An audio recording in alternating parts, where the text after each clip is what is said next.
Our world is a large and complex place, which makes it almost understandable why sometimes people seem to get lost. So today, here at Unexplained Mysteries, we'll be taking a look at 3 mysterious disappearances.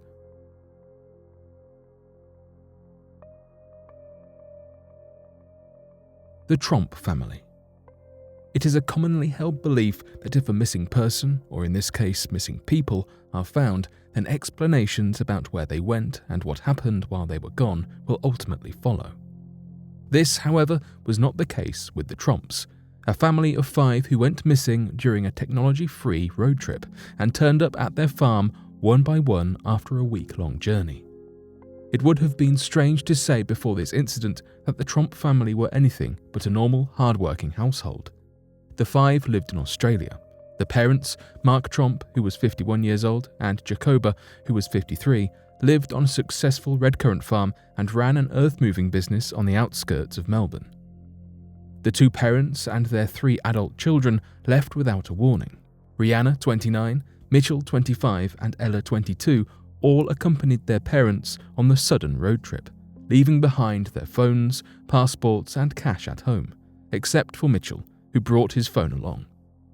Their parents seemed to have been feeling afraid and paranoid, believing that someone was out to attack them.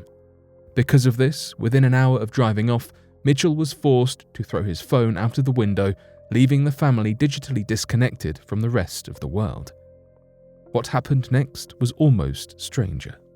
As the road trip from their home in Sylvan to Wangaratta continued, each of the family members left one by one, turning up in different places until they returned home.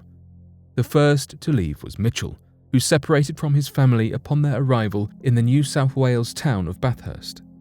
Next, Ella and Rihanna were separated from their parents upon reaching the popular tourist spot of Jenolan Caves. The 2 stole a car and drove south to the city of Gilbert, where they reported their parents missing to the police. News of the family then started to spread. Many people wondered how the seemingly normal family could have ended up so scattered and lost during a 1-week excursion in a country that they should have been quite familiar with. The 2 sisters separated thereafter, with Ella saying she wanted to return home to feed the horses. She was the first of the family to be located back at their house. Rihanna, on the other hand, climbed into the back of a utility vehicle in Gilbert. She was not found until about an hour later by the male driver, who reported that she was in what appeared to be a mentally unstable, catatonic state. Rihanna seemed to have forgotten what her name was and where she was, therefore was taken to a hospital in Gilbert where she remained in psychiatric care. Due to her mental health issues, she was not charged for stealing the car, but Ella, who seemed to be of a fine mental state, was. The last 2 to be parted and lost were the 3 children's parents, Jacobo and Mark.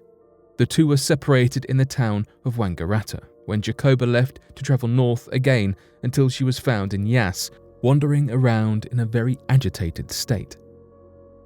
It seemed she was mentally unwell, and Jacobo was taken to a hospital there until she was later moved to be with her daughter Rihanna in the Gilbert Hospital for mental health treatment. The last of the family was Mark, who stayed in Wangaratta.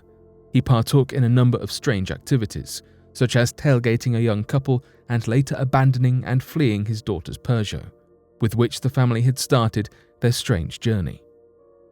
6 days after the road trip initially began, Mark Tromp was found on a roadside near the Wangaratta airport. He was questioned by the police and assessed by a mental health officer before being released to his brother, who was also a policeman. About a month later, he and the rest of his family seemed to have mostly recovered. There was still mystery surrounding the sudden road trip and the family's separations. None of the members of the Tromp family, including Mitchell and Ella, who were deemed mentally fit, could really explain what had happened.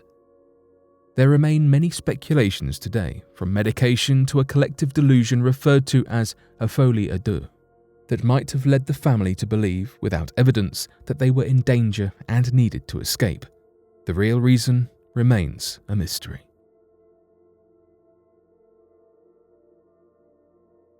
The disappearance of Erin Marie Gilbert. Unfortunately, not all who get lost are found. This was the case with Erin Marie Gilbert, a 24-year-old girl who disappeared after leaving a first date on July 1st, 1995. Erin, who would now be about 49 years old, was 5'5", 145 pounds, with brown hair and hazel eyes. It was her sister Stephanie who first reported that Erin had gone missing after a night out on what was supposed to be a date at the Girdwood Forest Fair. Erin had moved from San Francisco, where she lived with her father, to Alaska, where she stayed with her sister Stephanie and her husband and 2 children. By the time that she went missing, she had been living with them for about a year. The night of Erin Marie Gilbert's disappearance, she was picked up by a young man by the name of David Combs, a man whom she'd met at a bar just a few nights before. When he came to pick her up, he was wearing sunglasses, a detail that Stephanie later recalled when speaking to officers and reporters.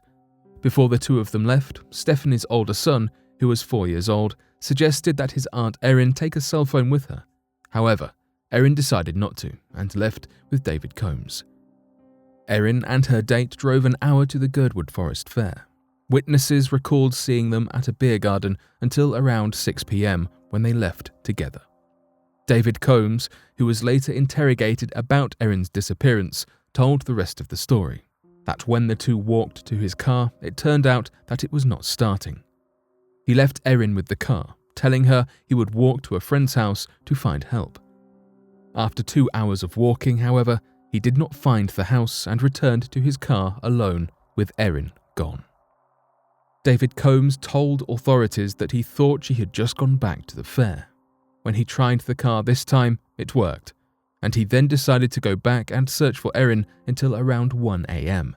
However, he did not call Stephanie about it until 7 a.m., which was odd. Although Stephanie said that she would not have heard if Erin had come home at all due to the nature of the house, she checked her bedroom and found there was no evidence of her having returned. Police and investigators continued to search for her, as did the family. They went back to the fair to search for her, but nothing was found. Now, over 2 decades later, there is still no new information regarding Erin Marie Gilbert's disappearance. Although the family is no longer convinced that she may still be alive, they are still searching for answers.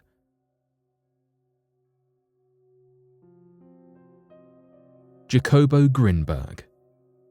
The last case we'll be talking about is that of Jacobo Grinberg, a Mexican neurophysiologist and psychologist who went missing in December 1994.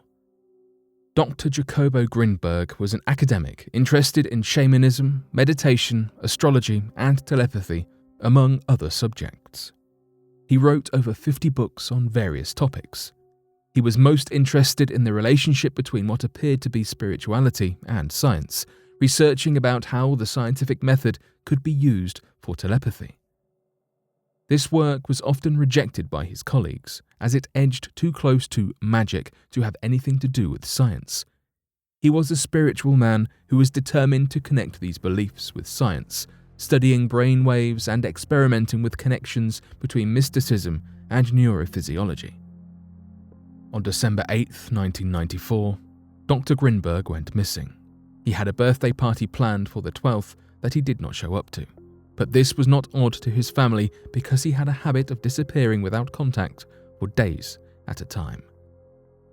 Many theories and conspiracies have circulated about where he went and why he left, and indeed, how he disappeared. There was only one that was debunked without a doubt. His family did not believe it was possible for him to have voluntarily abandoned both his work and his daughter. The strangest theory that remains surrounding this case is that of Jacobo's wife, Ter. The day after he disappeared, she cashed a check for $1,000 at a bank and dismissed the watchman at their country house. She told his stepmother that he had left for Campeche and that they would be leaving to Nepal when he returned. Making arrangements, Ter left too, but disappearing completely and having little contact with her family outside of a few calls and that year to her mother. When her family was contacted about the missing case, they claimed to have not even known that she had been married at all. This all led to Grinberg's family believing that she must have attacked him and left, perhaps not alone, but with help. However, there was never any proof of this because evidence was never found. Investigators and officers did not find blood, trails, or a body to give them any idea of what might have happened.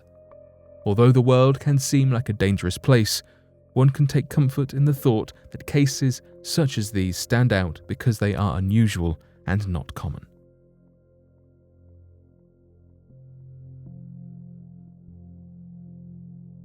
But what do you make of these mysteries and disappearances? Be sure to let us know your thoughts in the comment section below and help us by growing this community while working to solve these unexplained mysteries.